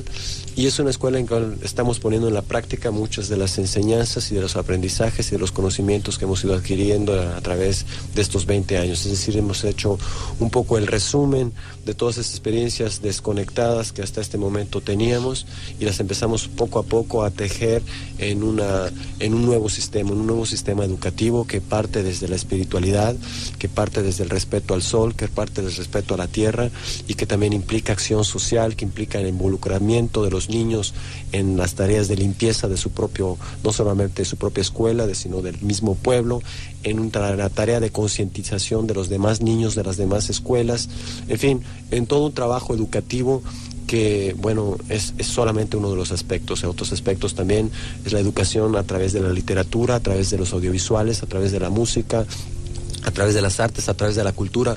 Hay un trabajo que todas las diferentes organizaciones de nuevo tiempo, de la nueva era, ecologistas, etcétera, están realizando a través de revistas, periódicos, en fin, nuevos cables de televisión, programas como el tuyo, que están avanzando, como tú dices, infiltrando cada vez más los tejidos cancerosos de la sociedad y que poco a poco están creando archipiélagos, islotes y tejidos cada vez más sanos, más arcoíricos, más en lo cual realmente hay un respeto a la diversidad. Existen también constantemente, y yo he vivido en las ciudades más grandes del mundo, aún peores que Barcelona y que Madrid, como Nueva York y como Calcuta y como Delhi, donde veo, a pesar de todo, aparecer poco a poco germinados de un cambio, de una transformación. Y yo quiero apostar realmente por esa sobrevivencia, yo quiero apostar por esa continuidad de la vida y quiero apostar por esa sabiduría del universo que permitirá que de alguna manera esto se regenere. Y bien, y si por cualquier circunstancia la inteligencia universal decide de que esto no debe de continuar, de que el experimento social de la Tierra debe ser transformado y que debemos de ser eliminados nosotros, como muchas otras especies han sido eliminadas, bien, pues será también el trabajo de la conciencia del universo y la conciencia de la Tierra, la inteligencia, el sacudirse de aquello que más le está causando el mal, es decir, de nosotros como especie. ¿Cuáles deberían de ser las características de esos guerreros del arco iris? ¿Y qué hacer? ¿Qué debería de hacer en este momento? ¿Cuáles son las contraseñas, los lemas? Bueno, yo creo que el lema más importante para estos tiempos es limpieza. Es el momento de comenzar a hacer una limpieza general. Y cuando hablamos de limpieza general, es una limpieza que comienza con uno mismo, es decir, concientizarnos de qué son las cosas que estamos realizando en nuestras vidas, qué son los pensamientos, las acciones, las palabras que más contaminan, cuáles son nuestras emociones más contaminantes y empezar a reducirlas, empezar a combatir contra esas emociones, pensamientos y acciones que están contaminando. Una vez que estamos realizando este trabajo, y no lo digo como separado, sino que es un trabajo simultáneo, tenemos que buscar reforzar nuestro esfuerzo con el de otros, es decir, unificarnos en nuestro pequeñísimo esfuerzo para no sentirnos aislados y abatidos en la apatía y en la desesperación, unirnos a otros. Y ese unirse a otros es pequeños grupos, son pequeños clanes, son pequeñas tribus, son pequeñas asociaciones, organizaciones que ya tienen además una eficiencia más grande cuando responden en pequeños grupos y que se abocan a trabajar también en la limpieza de lo que es su entorno. Y su entorno puede ser un barrio, como que estuvimos en el pueblo de Vallecas con una asociación de vecinos que están trabajando precisamente en ese tipo de trabajo y a los cuales les quiero mandar un saludo si están escuchando, porque realmente admiro su esfuerzo. Y también, una vez que eso pasa a ese nivel, ir creciendo, es decir, una vez que las organizaciones y los trabajos de barrios se realizan, trabajar por regiones, trabajar por naciones, trabajar por continentes, trabajar en todos los sentidos por ir tirando todos los muros y todas las fronteras que hasta este momento nos han separado y que son también parte de esa contaminación. Entonces, es lo que yo pienso, es un trabajo de limpieza desde nuestros basureros personales hasta el basurero planetario que hemos creado. Y a punto de terminar ya, ¿cuál sería entonces el futuro? Quitándose otra parte negativa de los profetas apocalípticos que dicen que todo se va a destruir, ¿cuál sería el futuro visto desde esa otra visión de los nuevos guerreros de Acuario, del arco iris que han surgido, que están trabajando para cambiar, infiltrados en la sociedad, en ese cáncer del propio planeta, desde tu punto de vista? Desde mi punto de vista, que coincide también de nuevo con el de José Argüelles, y es parte de las coincidencias importantes que se están dando en estos tiempos, es que este es el tiempo, este momento, este fin de siglo, estos 20 años que tenemos delante de nosotros, del 2012 al 1992, lo que se llama un catún en los calendarios de los mayas. Este catún de 20 años es muy importante para hacer este trabajo de limpieza. Y ese trabajo de limpieza consiste, como te decía yo, en que en estos 20 años tenemos que buscar unificar las 4 direcciones, es decir, es parte de la leyenda indígena, es parte de la leyenda de los guerreros al arco iris, de que los humanos estamos hechos de maíz y de que el maíz viene en 4 colores y que cada uno de esos 4 colores representa a una nación madre: el amarillo, los orientales; el rojo, los indígenas americanos; el blanco, los pueblos europeos del norte; y el negro, los pueblos oscuros del sur. Que este es el momento en el cual esta gran separación de las 4 direcciones tiene que unificarse en ese centro que es una quinta humanidad, que es una quinta especie, que es un quinto mundo y que es un quinto sol, y que corresponde precisamente a esa fusión en armonía que es la nación del arco iris. La nación del arco iris es la primera nación planetaria, la nación en la cual hay un respeto por toda la diversidad, es un gran consejo en el cual los sabios de los pueblos más pequeños y de los más grandes tienen la misma palabra, el mismo derecho, el mismo voto, la misma responsabilidad, los mismos derechos. Un gran consejo de sabiduría que debería ser el que yo pienso debería regir los destinos de la Tierra, cuando menos servir como cuerpo de consejo, de administración, de espiritual, para la Tierra y que en este gran consejo de la nación del arco iris, como decía antes, no podría ser excluida absolutamente ninguna de las naciones que desde los principios de los tiempos hasta estos nuevos tiempos han nacido, han surgido y existen sobre la Tierra.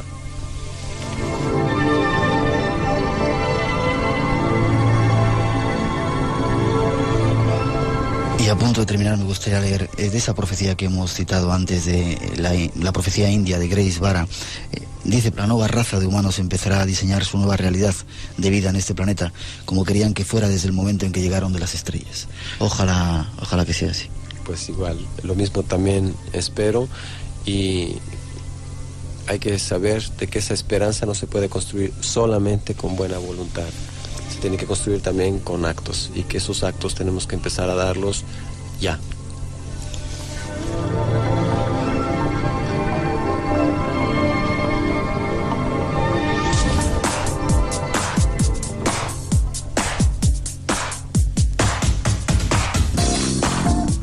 Alberto, te tenemos que dejarte con esa música que se llama Cosecha para el Mundo. ¿Sabes el tema? ¿Lo recuerdas? Te dejamos. Ha sido un placer que hayas estado con nosotros. Un guerrero del arco iris que nos ha demostrado que de alguna forma ha dejado ahí que los guerreros del arco iris ya están en todo el mundo y que simplemente, bueno, habrá que esperar a ver qué ocurre.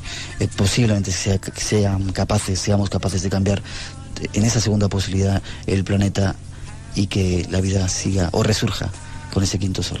Pues en la medida de que estos mensajes, estas visiones, a través de estos programas y a través de este tipo de trabajo que estamos realizando todos juntos, lleguen cada vez más a más y más y más gente, y que esos mensajes resuenen en el corazón y de veras en la acción de más y más gentes, pues estas profecías dejarán de ser profecías y leyendas y visiones para convertirse en la historia de nuestro futuro, es decir, la historia del próximo milenio. Ojalá sea así, esperamos vivirlo. Mientras tanto, gracias por haber estado en España, en nuestro programa. Ojalá nos veamos en esa guarida del coyote, allí en México. Gracias.